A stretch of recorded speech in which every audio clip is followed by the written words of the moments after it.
It was a foggy morning in 1462. A heavy, suffocating rain was pouring outside the city of Târgoviște. The distant, terrifying scream of a child pierced the air before dissolving into a haunting, absolute silence across the valley.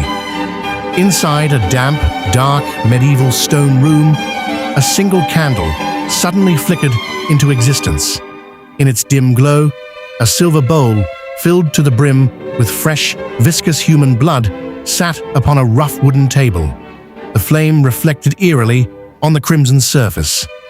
Suddenly, a pale, gaunt hand with long, jagged fingernails emerged from the shadows and slowly dipped a finger into the blood, sending ripples through the dark liquid. The view outside presented a hellish landscape. For miles, there were no trees. Instead, thousands of sharp wooden stakes rose endlessly from the misty ground. Every single stake held a rotting human corpse hanging limply, while a massive, chaotic swarm of black crows circled overhead under a blood-red, stormy sky. Right in the middle of this forest of death sat Vlad the Impaler, the ruler of Wallachia. Dressed in a rich, dark velvet royal robe, he sat calmly at his dining table, eating his breakfast amidst the stench of decaying flesh. He took a piece of rustic bread and dipped it effortlessly into the silver bowl of dark human blood.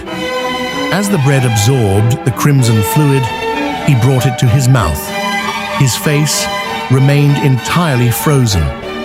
Looking closely into his eyes under the candlelight, one could see an intense, predatory, and emotionless glare, a gaze devoid of any human mercy.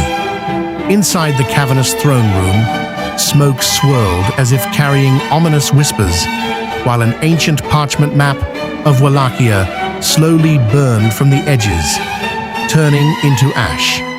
This was the man whose name would be carved into history as Vlad the Impaler, the real Count Dracula.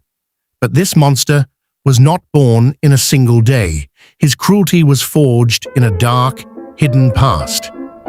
In 1431, during a freezing winter night in Transylvania, a baby was born inside a cold stone room of a fortress, while a violent snowstorm raged outside.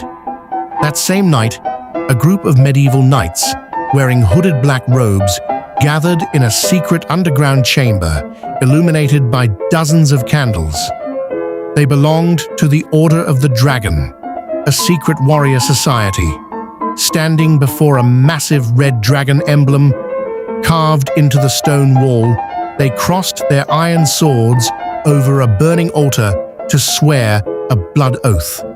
The giant, terrifying shadow of a dragon danced across the castle walls as sinister-looking priests whispered dark prophecies over baby Vlad's cradle.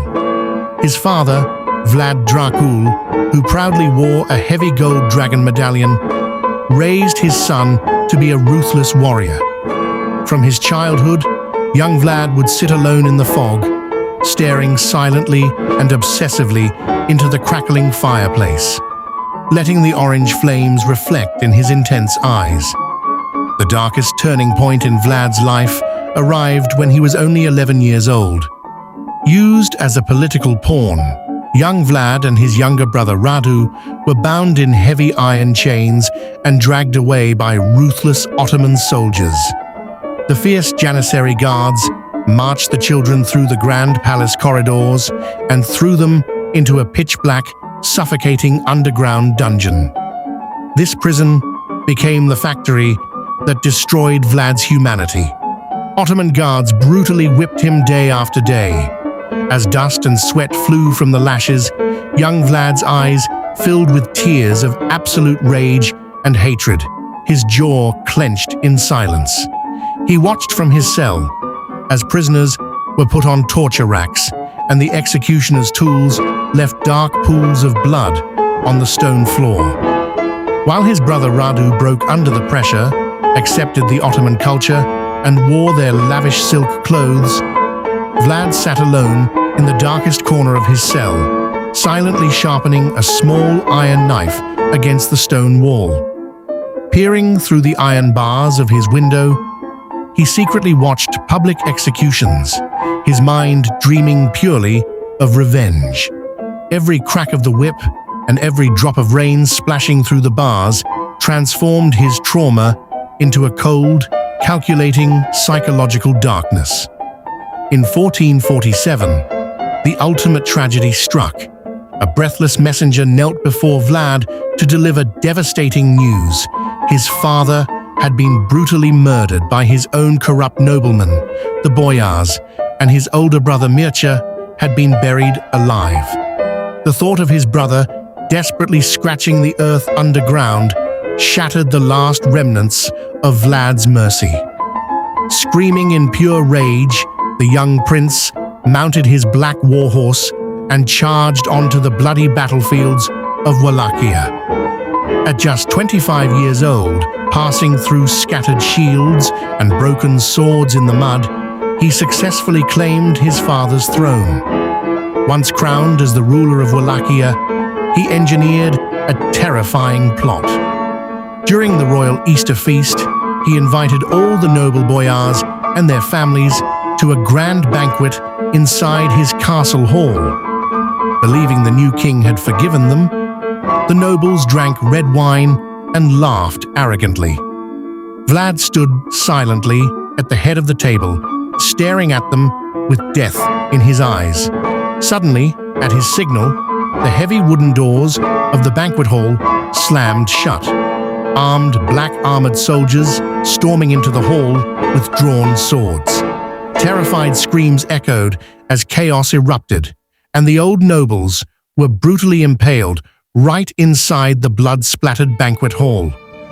Their young sons and daughters were chained together and forced into a brutal march through treacherous mountain cliffs.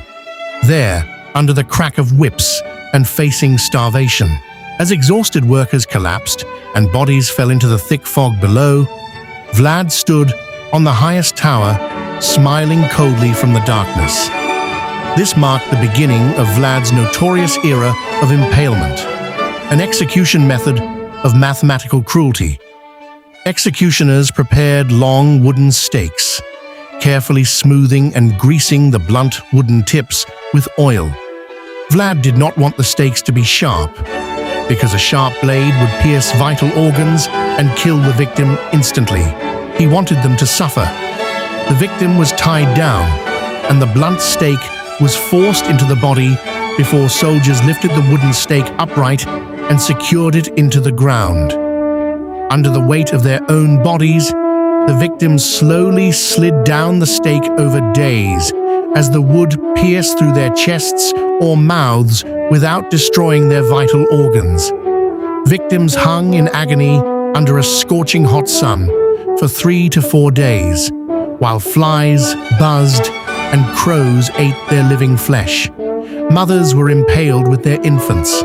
Across the blood-soaked mud of the execution fields, rows of hundreds of bodies formed a horrific silhouette against the red sunset. Vlad would calmly sit among them, drinking his wine, while executioners cleaned their bloody tools nearby.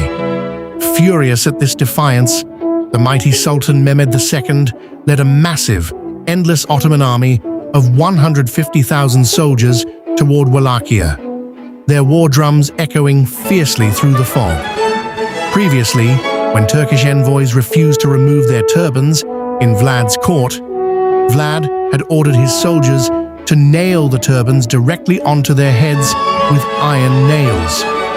Knowing he could not defeat the Sultan's massive army in a standard battle, Vlad deployed a ruthless, scorched earth policy. He burned down his own villages, poisoned all the water wells with debris, and left the countryside completely desolate. He even sent plague and tuberculosis victims into the Ottoman camps to spread disease. Then, on a pitch-black night, Vlad executed his famous night attack of Târgoviște. Disguised as an Ottoman soldier, he slipped into the enemy camp to assassinate the Sultan. The ambush triggered absolute chaos. walls of fire spread rapidly through the tents, and confused Ottoman soldiers began accidentally killing each other in the dark. Although Sultan Mehmed narrowly escaped the assassination attempt, the morale of his army was entirely shattered. The following morning, as the thick fog slowly cleared over Târgoviște, Sultan Mehmed and his frontline army stopped dead in their tracks, discovering an incomprehensible horror. Before them lay the forest of the Impaled. Across a vast valley stretching 3 kilometers, 20,000 impaled Ottoman prisoners and soldiers stood on wooden stakes. The air was thick with the stench of rotting remains as thousands of vultures and crows picked at the corpses. Hardened Ottoman warriors dropped their weapons and vomited in pure disgust, while Sultan Mehmed stood frozen on his horse in absolute shock and silence. Realizing he was fighting a psychological demon, the Sultan turned his horse around and ordered his massive army to retreat, disappearing back into the grey mist.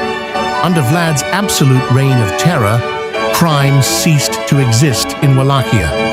A famous legend states that Vlad placed a goblet made of solid, pure gold beside a public stone well in the middle of a busy town square. Fearful citizens and poor villagers used the gold cup to drink water, but out of sheer terror of Vlad's punishments, no one ever dared to steal it. Throughout his entire reign, the golden cup remained untouched at the well. However, a tyrant's reign never lasts forever. In 1476, during a dark, mysterious battle, Vlad was betrayed by his own close allies and struck down from behind in the pitch-black forest. The Ottomans severed his head, preserved it inside a large glass jar filled with golden honey, and sent it to the Sultan in Istanbul to prove that the monster was truly dead. The rest of his body was buried quietly at the isolated Snagov monastery, surrounded by a foggy, mirror-like lake. The final mystery unfolded in 1931, when archeologists excavated Vlad's ancient stone tomb inside the dark church. The world was stunned. The grave was completely empty. There was no skeleton or human remains inside. Only dust and faded medieval jewelry were left behind. Where his body went remains an unsolved mystery to this day. Inspired by this haunting truth, author Bram Stoker sat by candlelight to pen his immortal horror manuscript, Dracula. Vlad the Impaler may have vanished from the physical world, but his chilling silhouette remains forever woven into the foggy darkness of history as the ultimate symbol of fear.